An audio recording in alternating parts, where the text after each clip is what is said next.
नमस्कार, मी संजय सावंत. कोकणसाद लाईव्ह या चॅनलचा 11वा वर्धापन दिन आहे आणि या निमित्त मी त्यांना शुभेच्छा देतो.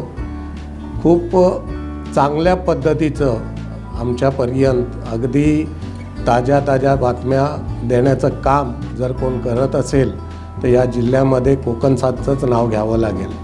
आणि मी त्यांना शुभेच्छा देताना एवढं म्हणेन की सिंधुदुर्ग जिल्हाच नव्हे तर संपूर्ण महाराष्ट्र आणि यूट्यूबच्या माध्यमातून खूप चांगल्या पद्धतीने त्यांचं हे काम असंच चालू राहावं या निमित्त मी त्यांना शुभेच्छा माझ्याकडून आहेतच. धन्यवाद.